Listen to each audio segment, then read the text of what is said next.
Hai Smart Parents, kembali lagi di channel YouTube saya, Dr. Drew, spesialis kandungan, di mana kita bisa ngobrol santai mengenai seputar kehamilan dan juga kandungan. Nah, aktivitas fisik secara teratur adalah salah satu tindakan terpenting yang dapat dilakukan untuk meningkatkan kesehatan. Namun, sayangnya hampir 80% orang dewasa tidak memenuhi pedoman untuk aktivitas aerobik dan hanya 50% yang memenuhi pedoman untuk aktivitas fisik mereka. Demikian pula dengan wanita hamil Smart Parents atau setelah melahirkan. Mereka juga mendapat manfaat dari aktivitas fisik secara teratur.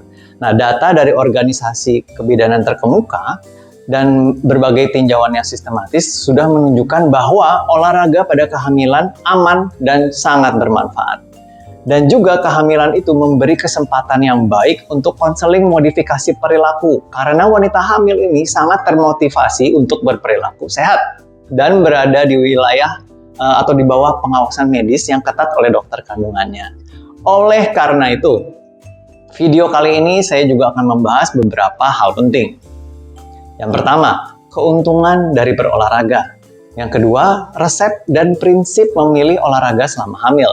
Dan yang ketiga, kapan orang hamil ini harus berhenti berolahraga. Jadi, saksikan terus ya Smart Parents. Kita mulai dari yang pertama. Apa saja keuntungan olahraga saat hamil? Yang pertama, manfaat medis dan juga psikologis jangka panjang yang sama dari olahraga yang diperoleh nih oleh individu yang tidak hamil. Itu sama seperti orang hamil pada umumnya. Yang kedua, meningkatkan daya tahan jantung dan paru, kekuatan dan daya tahan otot, kelenturan, dan komposisi tubuh. Ini sangat penting untuk proses persalinan. Dan yang ketiga, pemeliharaan atau peningkatan kelincahan, koordinasi, gerakan keseimbangan, kekuatan, waktu reaksi, dan juga kecepatan. Dan yang keempat, dapat menghindari kenaikan berat badan dalam kehamilan yang berlebih dan juga konsekuensinya, seperti kencing manis dalam kehamilan. Kelima, dapat menurunkan ketidaknyamanan otot tubuh terkait kehamilan, seperti nyeri pinggang bawah, nyeri panggul, dan perlunya penggunaan korset panggul selama kehamilan. Keenam, dapat mencegah atau mengurangi gangguan berkemih dengan latihan otot dasar panggul yang disebut latihan Kegel yang dilakukan selama kehamilan. Ini membantu mengurangi risiko gangguan berkemih jangka pendek pada wanita tanpa gangguan ini sebelumnya. Dan yang ketujuh, mengurangi risiko bayi yang terlalu besar untuk usia kehamilan. Kedelapan, mengurangi persalinan menggunakan alat bantu seperti vakum atau forcep. Dan yang kesembilan, mengurangi risiko kencing manis atau diabetes dalam kehamilan. Yang kesepuluh, mengurangi risiko tekanan darah tinggi dalam kehamilan. Ini juga nggak kalah penting Smart Parents. Oke, selain berbagai macam manfaat yang kita dapatkan, kita juga perlu tahu ada juga risiko aktivitas fisik saat kehamilan. Yang pertama, trauma ibu yang dapat menyebabkan komplikasi dari persalinan seperti lepasnya plasenta atau ari-ari dan dengan demikian berdampak juga pada janin. Yang kedua, hipertermia yaitu suhu inti tubuh sebesar 39 derajat Celcius. Di mana jika terjadi pada 4 hingga 6 minggu pertama kehamilan dikaitkan dengan peningkatan resiko cacat otak. Namun biasanya dengan latihan olahraga yang wajar tidak akan menaikkan suhu inti tubuh sedemikian tinggi. Oleh karena itu, wanita hamil dapat dengan aman melakukan beberapa hal berikut nih. Yang pertama, olahraga hingga 35 menit pada 80 hingga 90% dari detak jantung maksimum mereka pada suhu 25 derajat dan 45% dari kelembapan relatif. Yang kedua, latihan perendaman air, misalnya dengan suhu 33 derajat hingga 45 menit, dan juga duduk di permandian air panas, yaitu biasanya 40 derajat Celcius atau sauna yang panas 70 derajat Celcius ya, 15% dari kelembapan hingga maksimal 20 menit saja. Berikutnya kita akan bahas resep latihan untuk wanita hamil. Tapi sebelum itu Smart Parents, kita juga harus melakukan penilaian risiko sebelum olahraga bagi orang hamil. Nah, wanita hamil yang ingin melanjutkan atau memulai program olahraga harus periksa kesehatan, termasuk riwayat medis, kondisi medis saat ini, obat-obatan yang digunakan, komplikasi terkait kehamilan di masa lalu dan juga saat ini, dan tingkat aktivitas fisik dan olahraga saat ini. Nah, untuk setiap latihan atau aktivitas fisik, ada beberapa hal yang harus diperhatikan. Yang pertama, intensitasnya, olahraga ringan, intensitas sedang, intensitas yang kuat, dan juga frekuensinya berapa kali per minggu, dan juga durasinya berapa menit per sesi. Kemudian dari resep latihannya. Resep latihan pada kehamilan itu mengikuti prinsip dan pedoman yang sama seperti orang-orang yang tidak hamil, dan dimodifikasi untuk meminimalkan resiko atau cedera ibu dan janin untuk memaksimalkan manfaat tentunya. Resep latihan ini terdiri dari beberapa hal, Smart Parents. Yang pertama, jenis olahraga yang harus disertakan atau harus dihindari. Yang kedua, intensitas, perkembangan, dan kesulitan dari waktu ke waktu selama proses latihan. Dan yang ketiga, frekuensi dan durasi latihan.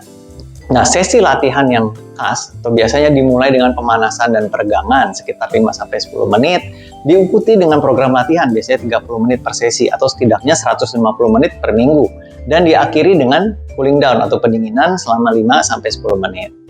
Nah, jadi sekarang bagaimana memilih program latihan yang sesuai untuk kehamilan? Berikut ini adalah resep latihan untuk pengembangan dan pemeliharaan kebugaran terdiri dari aktivitas untuk meningkatkan kebugaran aerobik dan juga otot menjadi latihan tahanan atau latihan resisten. Wanita hamil harus memilih latihan yang mengaktifkan kelompok otot besar secara ritmis dan terus-menerus, misalnya berjalan, tarian aerobik, berenang, bersepeda, jogging, atau bahkan mendayung. Dan yang mempertahankan kekuatan, misalnya angkat beban dan juga fleksibilitas. Wanita dapat dengan aman melanjutkan sebagian besar kegiatan olahraga rekreasi mereka sebelum hamil atau dimodifikasi sedikit saat kondisi kehamilan berubah.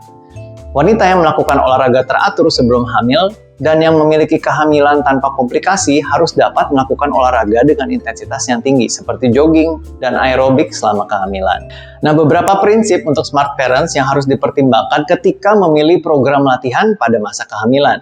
Yang pertama, aktivitas dengan resiko tinggi jatuh atau aktivitas dengan resiko tinggi trauma pada perut, olahraga kontak contohnya, itu dilarang selama kehamilan karena resiko lepasnya plasenta atau ari-ari dari dinding rahim yang mengakibatkan gawat janin serta cedera ibu. Yang kedua, aktivitas yang memerlukan gerakan melompat dan perubahan arah yang cepat dapat meningkatkan resiko cedera sendi. Latihan fleksibilitas harus dilakukan secara individual untuk mengurangi kerentanan terhadap cedera sendi. Yang ketiga, yoga umumnya aman untuk ibu hamil dan juga janinnya. Ini dapat meningkatkan kekuatan dan kebugaran ibu serta mengurangi stres. Wanita harus menghindari posisi yoga yang tidak nyaman atau mungkin mengakibatkan hilangnya keseimbangan dan jantung. Keempat, olahraga yang biasanya dilakukan dalam posisi terlentang harus dihindari setelah trimester pertama di atas 14 minggu kehamilan, karena bisa menghambat aliran darah kembali ke jantung ibu dan menyebabkan sekitar 10% wanita hamil mengalami episode tekanan darah rendah sampai dengan pingsan. Dan yang kelima, latihan beban dapat dilakukan selama kehamilan, tetapi memang informasi tentang keamanannya masih terbatas. Nah, studi yang berfokus pada pelatihan dengan resisten atau tahanan intensitas rendah dengan beban yang juga rendah, kurang lebih 4,5 kg, dengan beberapa pengulangan itu menunjukkan tingkat aktivitas ini aman dan efektif selama kehamilan. Namun jangan lupa tetap hindari menahan napas dalam waktu lama karena dapat meningkatkan tekanan dalam perut. Keenam, olahraga air adalah aktivitas yang sangat menguntungkan bagi wanita hamil karena hal berikut ini terjadi pada saat perendaman, yaitu berkurangnya bengkak pada tangan dan kaki.